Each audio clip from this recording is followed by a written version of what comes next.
El gobierno de Claudia Sheinbaum está por presentar una nueva reforma electoral que busca alterar las reglas del juego político y tendrá un efecto en la democracia en nuestro país.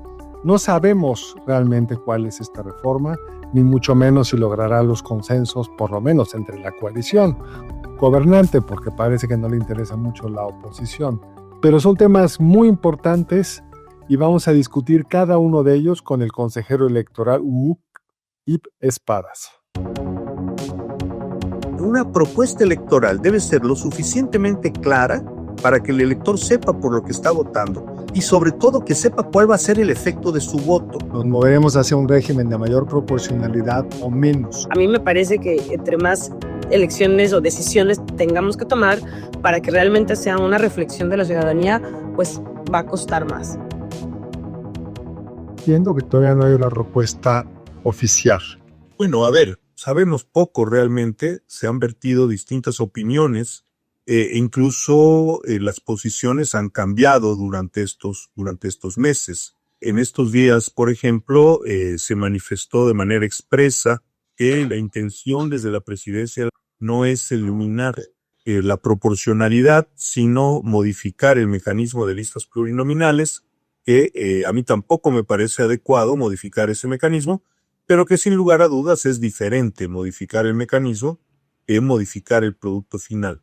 Y en cuanto a la autoridad electoral, pues lo que se ha dicho es que tratará que se mantendrá la autonomía del instituto, esto incluso en posicionamientos sucesivos al interior del propio gobierno, y que los consejeros mantendrán un carácter independiente en relación con partidos y gobiernos. Ahora bien, ¿cómo se concretará esto? Pues la realidad es que no lo podemos saber, no lo sabremos hasta que no haya una iniciativa puesta sobre la mesa. En todo caso, el debate sigue. Partidos dentro de la coalición gobernante, el PT y el Verde, ya expresaron pues rechazo a la idea de eliminar las plurinominales y modificar el régimen de financiamiento a partidos. Vamos a ver qué continúa cuando haya una propuesta concreta. Ahora hay otros tres elementos, ¿no, Azucena?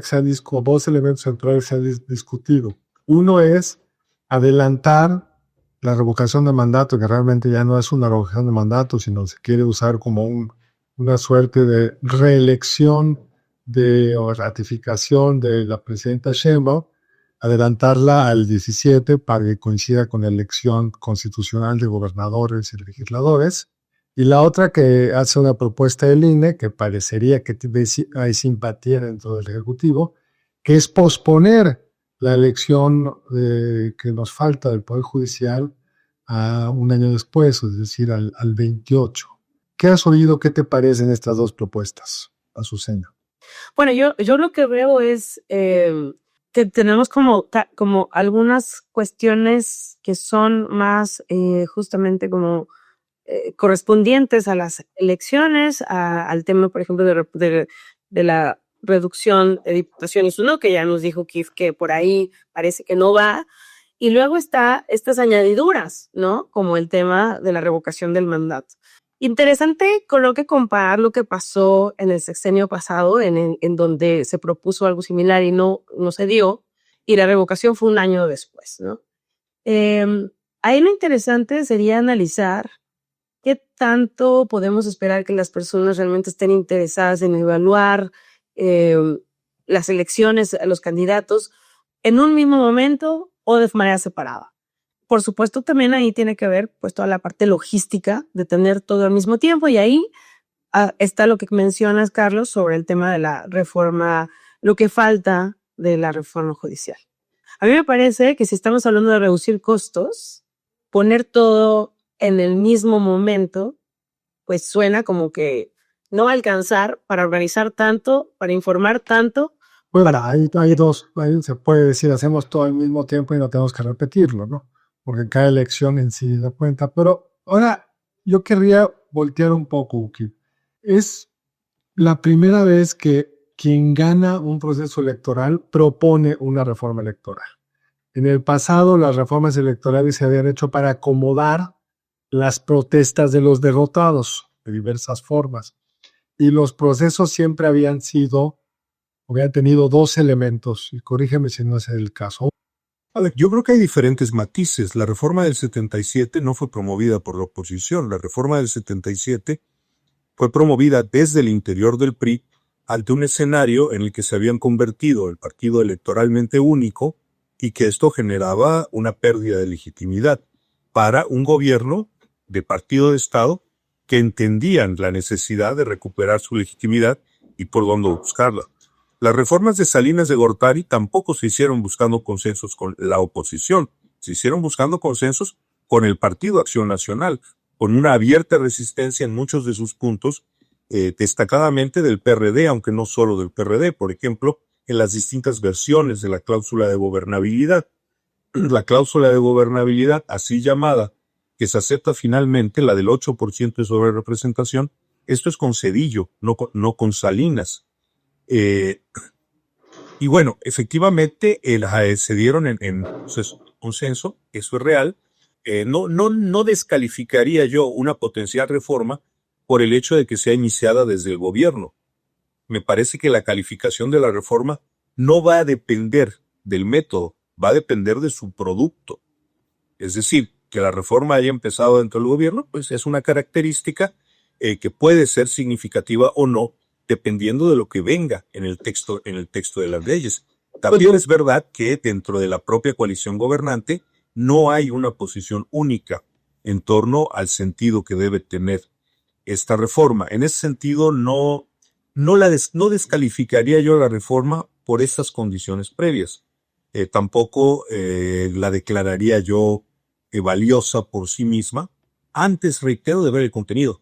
A ver, hay cosas acá que se tienen que modificar o que se deberían de modificar. Por ejemplo, la sobrerepresentación. La sobrerepresentación fue puesta en la Constitución en 1997 en un proceso gradual en el que durante 20 años el PRI venía cediendo espacios de control a cambio de garantizarse que la sangre no llegara al río. Ese punto fue lo más que aceptó el PRI en el 97, fue un sistema en el que su sobrerepresentación, más allá de los términos generales en los que se redactan las leyes, en lo que se estaba discutiendo en el 96, era cuánta sobrerepresentación podía permitirse legítimamente para el PRI. El PRI pidió el 40%, 40 diputados, el 8%, de ahí no se movió y en eso se pactó. No había razón estructural, razón funcional. Era un número al que se llegó porque es lo que el PRI calculaba en aquel entonces que necesitaba para mantenerla. Pero creo que es un muy buen punto el que estás haciendo, digamos. Y tienes toda la razón. Las primeras reformas fueron mucho del poder para, dijiste la palabra, para la frase, para que el agua no llegara al río, para incorporar a ciertos actores, para darle cierta legitimidad. Pero creo que va a ser un buen criterio el que estás tú diciendo. Esta nueva reforma dará más sobre representación al partido en el poder o menos. Nos moveremos hacia un régimen de mayor proporcionalidad o menos. ¿Cómo crees que se podría resolver ese dilema permanente que debe tener todo otro sistema entre gobernabilidad y proporcionalidad? A ver, primero, la proporcionalidad no afecta a la gobernabilidad, es decir, puede haber en regímenes parlamentarios procesos que lleven a la remoción del jefe del gobierno. Veamos el caso de España, por ejemplo. En realidad ha habido una remoción temprana del jefe de gobierno, la de Mariano Rajoy, y es un régimen parlamentario y razonablemente proporcional. Pero la realidad acá es que resultaría simpático si no fuera trágico. Y es que tanto desde la política como sobre todo desde los comentaristas políticos, ahora resulta que son todos proporcionalistas. Cuando durante los periodos de Fox, Calderón y Peña, estos mismos comentaristas reclamaban que el gobierno tuviera con menos votos, más curules, para poder hacer con la legislación más cosas que permitieran aplicar su línea de gobierno. Yo creo que habría que no generalizar. Hay muchos que han defendido la proporcionalidad creciente desde siempre. Mira, te voy a mencionar uno porque él nos ha mencionado sin piedad. José Antonio Cresco, durante la llamada al voto blanco en el 2009, él junto con otras personas llamaban abiertamente a la eliminación de las plurinominales. Y ahora que ocurre lo que ocurrió en el 24, y es que de acuerdo con la Constitución 3 partidos alcanzaron sobrerepresentación, ahora este mismo comentarista dice que es una barbaridad. Creo que tienes toda la razón, Okiba. Hay quienes siguieron esa ruta y Crespo en concreto, bastante público. La pregunta más allá de ese argumento es cuál sería, a tu juicio, el modelo ideal para resolver el problema real de una sobrerepresentación muy fuerte ahora. Yo solo, for the record, cuando estaba toda esa discusión de la cláusula de gobernabilidad en el sexenio de Calderón, yo siempre estuve en contra. Yo creo que no tenemos que tener sobrerepresentaciones, pues, porque el chiste de una democracia es que captura mejor a las distintas fuerzas políticas. Pero ¿cuál sería tu postura al respecto? A ver, mi planteamiento es que tenemos que avanzar, llegar a una representación directa, es decir, a la misma proporción de votos que de curules en la Cámara de Diputados y de escaños en el Senado, con la salvedad de que en el Senado esto solo se puede lograr a nivel de manteniendo la paridad de la representación de los estados para el Senado.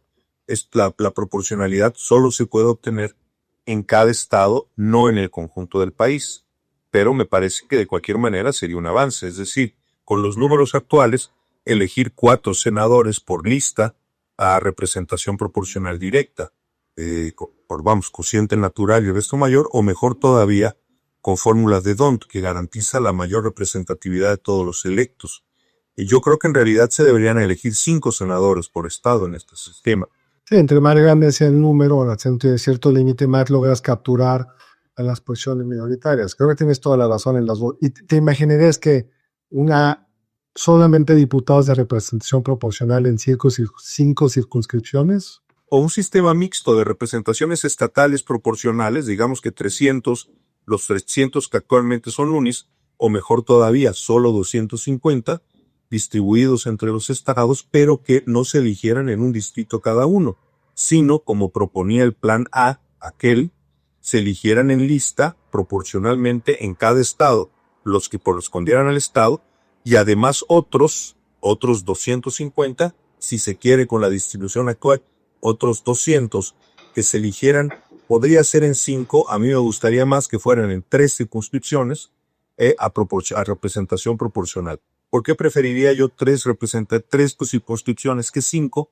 Porque me parece que justamente los diputados de lista plurinominal deben tener la capacidad de atraer consensos en territorios muy amplios, idealmente el nacional.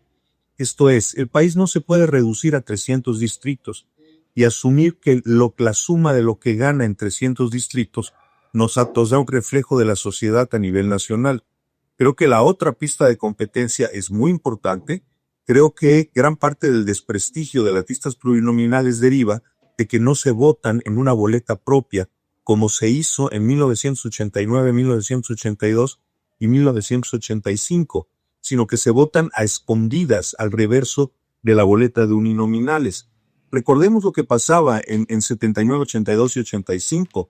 Uno de los grandes reclamos de la oposición es que cada uno de sus diputados de representación proporcional costaba en votos 3, 4 y 5 veces más de lo que al PRI le costaba un diputado uninominal. Esa proporción se mantiene. Al día de hoy, cada diputado de representación proporcional costó aproximadamente 300,000 votos. Los ganadores con más votación de los uninominales no alcanzaron los 100,000 votos. Y si se hiciera a nivel nacional esta deformación que tienen algunos estados, como la Ciudad de México, Yucatán o el Estado de México, de asignar la representación proporcional a los mejores perdedores de cada partido en distritos aislados, significaría no solo reducir la federación entera a pequeños distritos, sino dar más legitimidad a quien obtiene 15,000 votos en un distrito que a quien obtiene 300,000 votos en una circunscripción. Ahora, yo creo, Azucena, no sé cómo lo ves, es un punto muy importante porque el problema mayor desde el punto de vista de legitimidad democrática de los diputados de representación proporcional es que los ponen sus dirigentes en una lista. Como bien nos recuerda, tú estabas muy chiquita, pero nosotros llegamos a votar, como recuerda Uki, teníamos otra boleta, ¿te acuerdas? Que había que tachar, que era independiente. Y ahora podríamos movernos a un sistema, o como el que dices tú, o por lo menos el de listas abiertas. Es decir, que estén los candidatos ahí, tú escoges dentro de la lista de cada partido cuál es el que más te gusta. Pero ¿cómo verías tú este tipo de temas, Azucena? Yo la verdad es que los escuchaba y pues obviamente no me tocó votar en esas elecciones y nada más pensaba yo en la complejidad de lo que se está comentando, ¿no? Me parece que no son discusiones sencillas, porque lo mismo que les comentaba hace rato, ¿no? De por sí que es difícil motivar a la ciudadanía a participar en las elecciones, las intermedias siempre son más complejas, y creo que lo que se había logrado es una especie, tal vez en términos de proporcionalidad o de representación, no es lo ideal, pero sí nos simplificaba ciertas cosas a la hora de salir a votar y emitir votos, ¿no? Ahorita lo que haríamos sería, creo que todavía, pues poner en la boleta más personas, tendríamos que elegir a más, pues tomar más decisiones el día de la votación.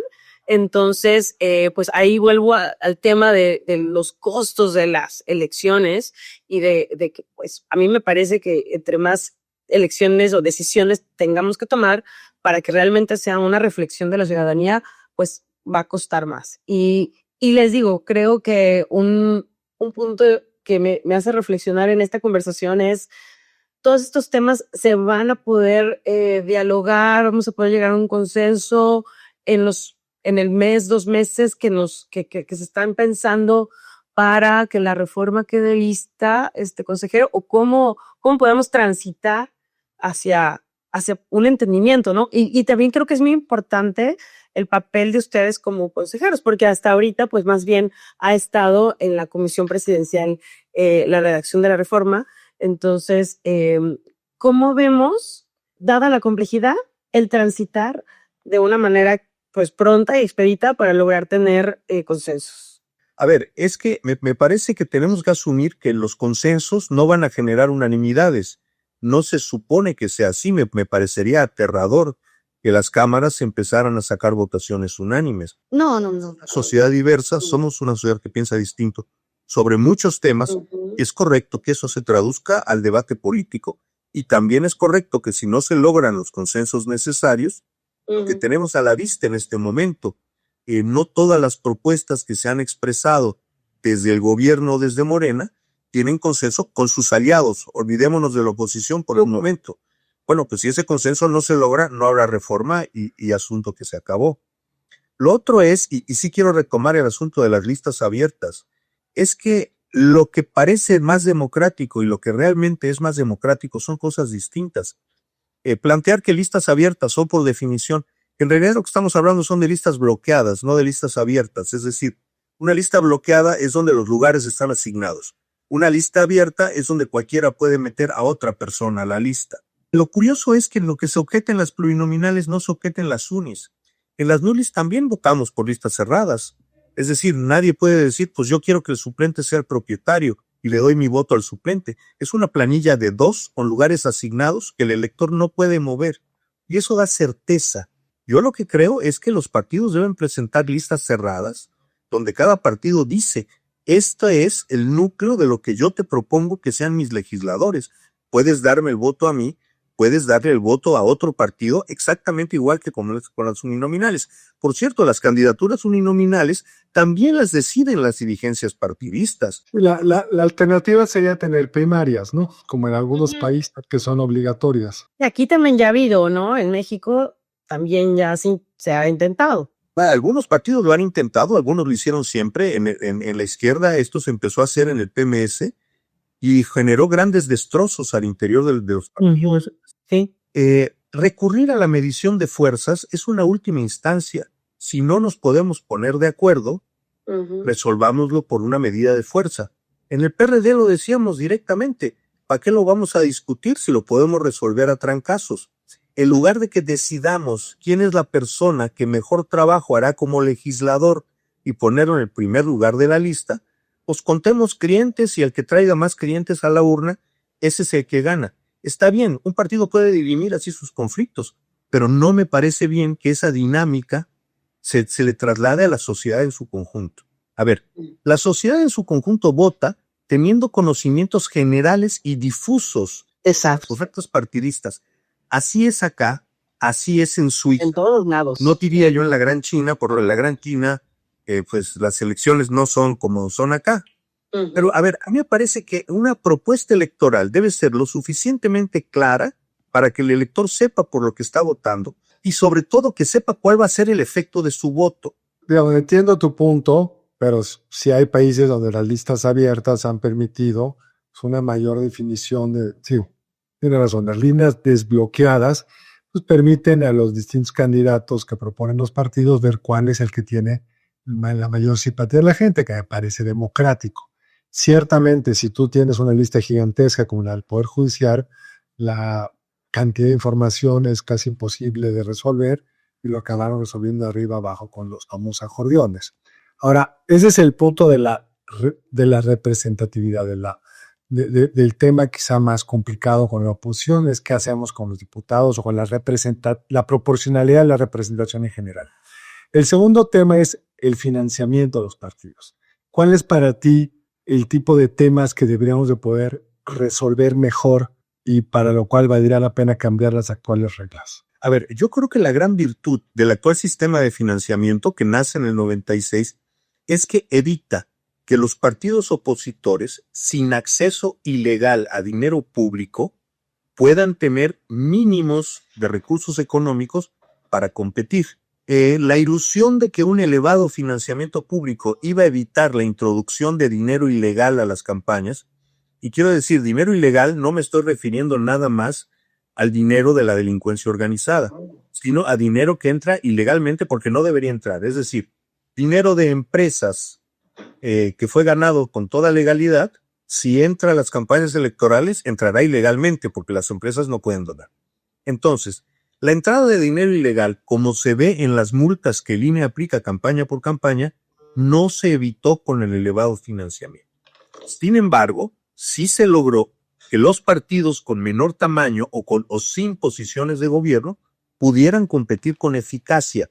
Eso, y también se demostró, y los años de elecciones lo acreditan muy bien, que el dinero no es el único factor en una elección.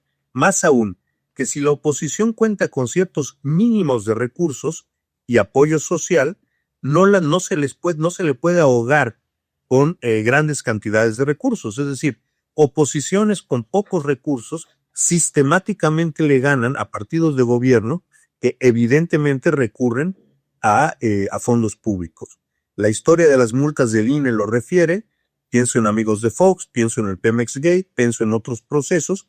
A nivel local, esto también se puede percibir. Entonces, si se ha de modificar el sistema de financiamiento, a mí me parece que en todo caso se tendría que modificar de forma tal que afecte mucho menos a los partidos menores que a los partidos mayores. Porque los partidos mayores de por sí tienen más recursos y hay que hacerse cargo del hecho, es el día que el aparato electoral no puede controlar que recursos públicos sean desviados hacia acciones electorales. A nosotros nos llegan con frecuencia casos en los que en fechas electorales se observan desvíos de recursos de distintos gobiernos, está a la vista, pero el INE no puede hacer nada porque el INE no es autoridad de control del ejercicio de recursos de los gobiernos. Y entonces, cuando no hay evidencia de que ese dinero fue sustraído ilegalmente de los gobiernos, acabe en las campañas electorales, el INE tiene atadas las manos. La pregunta es si eso se podría fortalecer. O sea, Bueno, sí, me parece, es complejo, porque eso implica que la autoridad electoral pueda tener ciertas capacidades de decisión o de sanción sobre el desvío de recursos públicos en los 3 niveles de gobierno. Y eso administrativa y legalmente es una cosa muy complicada, porque en la estructura funcional del Estado mexicano, el control de esos recursos corresponde a las auditorías de los estados o a las auditorías de la federación, según el caso. Pero esa distancia entre lo que se desvía y se evidencia como desviado en la administración pública y lo que el INE puede sancionar es uno de los factores. No tengo una solución específica, debo decirlo, pero evidentemente allá hay un problema y es parte de la manera como las elecciones se vician con dinero que no debería estar circulando. Porque además, a ver, cuando el dinero se usa para mítines, para acarreos, para eventos públicos, el INE los detecta, los multa y multa sobre ello. El problema es el dinero que circula en efectivo para la operación territorial. El dinero que se paga a los operadores, a promotores, peor todavía, el dinero que se utiliza para tratar de comprar votos. Claro. Ese dinero, en la práctica, es para el INE, en las condiciones logísticas de hoy, es materialmente imposible seguirlo. Sin embargo, ahí están los reportes. Cada 3 años aumenta el circulante. Absolutamente, el famoso dinero bajo la mesa de este libro de Luis Carlos y María Amparo. Nos queda poco tiempo y nos quedan 2 temas que quisiéramos, si nos puedes dar tu posición. Uno respecto a la desaparición de los OPLES y la idea de que debería de costar menos el INE y cuáles son las implicaciones en caso de que hubiera recortes presupuestales. A ver, la desaparición de los OPLES me parece que sería contraproducente.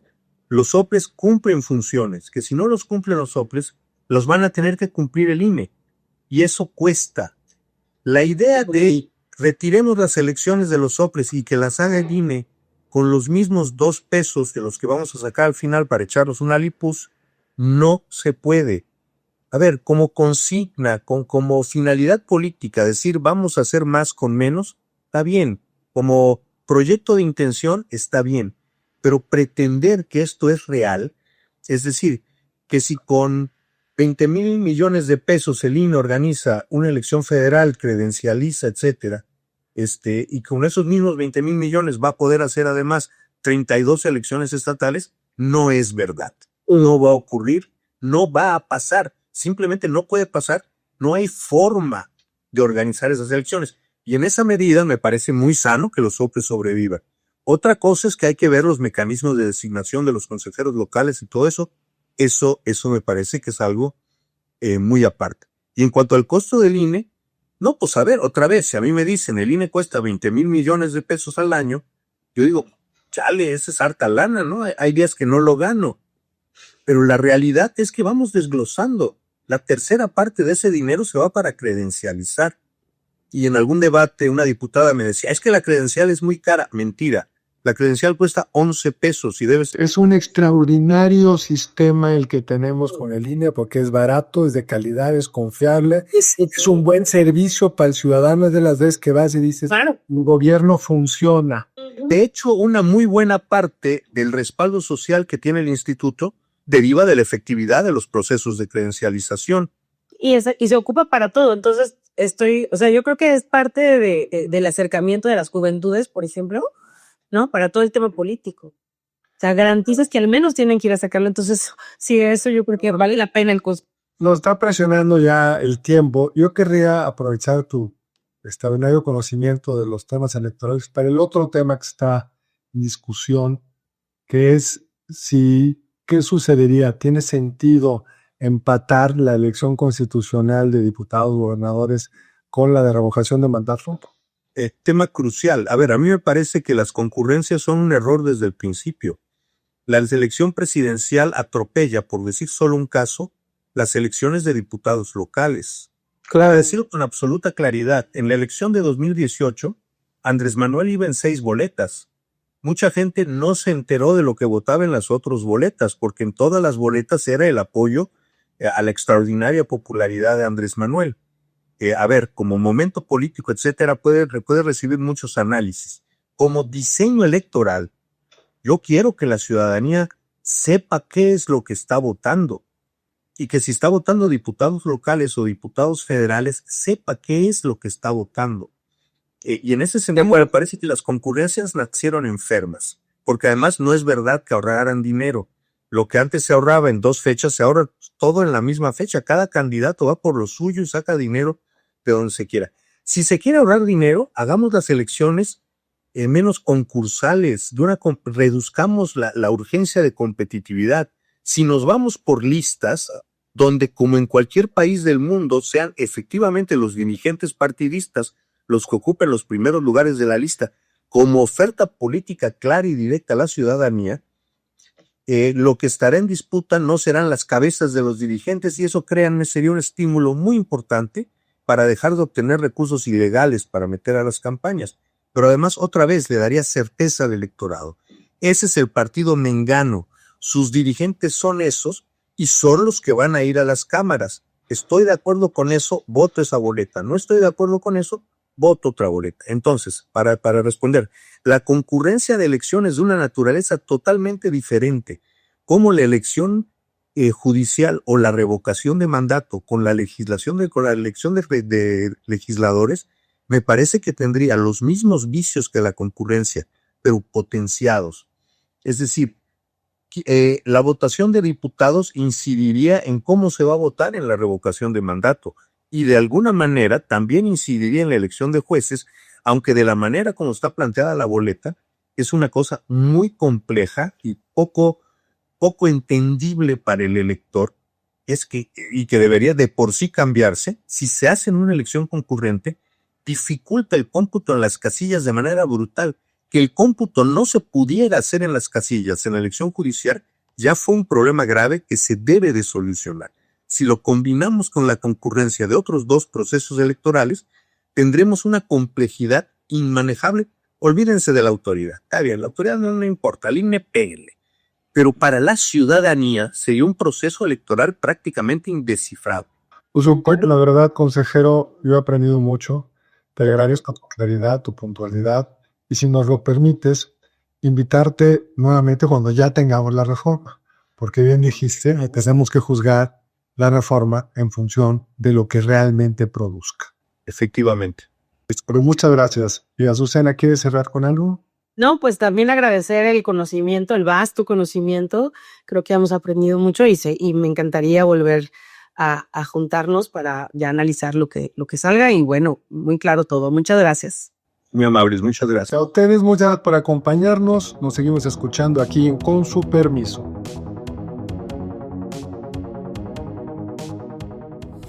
Hola. Somos Eva María Guerra, Alicia Galindo y Pablo Necoechea. Y te invitamos a escuchar Territorio de Negocios, un podcast que analiza las tendencias y transformaciones empresariales en México y América Latina. Territorio Negocios es parte de Tech Sounds Podcast, la barra oficial del Tecnológico de Monterrey.